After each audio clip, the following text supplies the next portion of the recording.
G'day, Matthew Langdon with you for Road Through the Outback. I'm going to bring you another poem today. This one I wrote, and it's a reading, so I've sort of got my laptop in the background here on the steering wheel. This it's a bit heavy. It's another one that talks about some of the pitfalls of the transport industry. But it's also something that I've kind of been through. Certainly not the kids in this, praise God, to an extent. But it is an insight. The trucking industry, I heard a while back, per capita had the second highest divorce rate in the country, second only to train drivers. Now that's saying something, because apparently lawyers have quite a high divorce rate as well. So it's a very serious thing. I won't prat on too much more, but this poem is simply called "These Men of Broken Homes." He lies in bed and wonders just how different things could be. Work 9 to 5, be home each day and have his weekends free. Take Sarah to a netball game and Thomas down to cricket. Spend every night in his own bed, is standing just a ticket. Be home for family holidays and weekend barbecues. Tuck the kids in bed each night and pay his marital dues.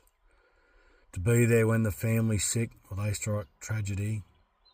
To answer when the nightmares strike a child's call for daddy. Once he's finished dreaming and back to reality, he thinks about the life he's built, forgetting what it could be. He reaches to the shelf for that yellow envelope, sits up and grabs the scotch and smoke, the things that help him cope. The smoke is almost gone, half a can gone in one swig, as he reads the papers from the bed inside his rig. He glances out the windscreen, that last swig produced a sneer. It's not the middle of nowhere, but it's not that far from here. Again he starts to wonder if he'd only been home more.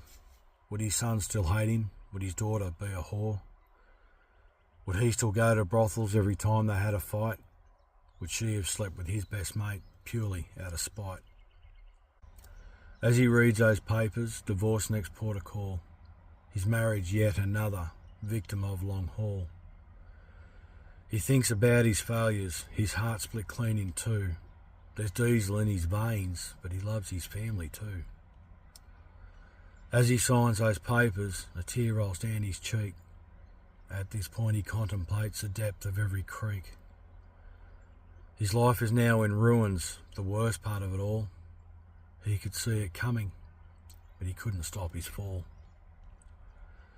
Though he isn't perfect, he did all that he could to be a husband, father and provider like he should. But ticking all three boxes when you were never there can't be done when loved ones perceive that you don't care. But that's the curse of what we do. We're judged by circumstance, and who we are as people is given, not a glance. We simply do a job we love to provide for those we love, but our side always gets ignored when push comes down to shove. All I'm simply saying, most have preconceived ideas and never seen the lonely days or sleep that's filled with tears. They think we like to stay away and wonder why we'd marry, bring kids into a lifestyle with a burden they can't carry. Yes, we could go local and be home every day, but if everybody did it, who'd cart it all that way? The rail is not up to scratch, the sea is far too slow, air is too expensive, how else can it go? That takes us back to old mate who hit bottom with some force. Tomorrow will he show it? No, he'll swallow it, of course. But that is what's expected, not human, just machine. And people wonder why we're intolerant and mean. Phil Collins has a song that says it better than I could. He both sides of the story like a judge and jury would. But our side's never listened to and thrown back in our face. The way that we are treated is an absolute disgrace. I'll finish back on old mate whose life is down the drain, who tried to earn a living and God forbid again. He's part of the majority who down our highways roam. Fair goes all they wanted. These men of broken homes. That's it. Sorry, I did get a bit, a little emotional there in a couple of spots. A lot of that's to do with the fact that I've been through divorce. I can't say line haul or trucking was entirely to blame, but it certainly played its part. If you're struggling, if your marriage is struggling, this is a hard job. It's a hard life. There's help out there. Lifeline is 13 11 14, and they've got a text number which is 0477 13 11 14. But reach out to your local church as well. We don't have to do this alone. There's a Facebook group called Covenant Truckies. It was a group that I started a while ago. I handed that over to a mate of mine, Theo. Theo he's a truckies chaplain.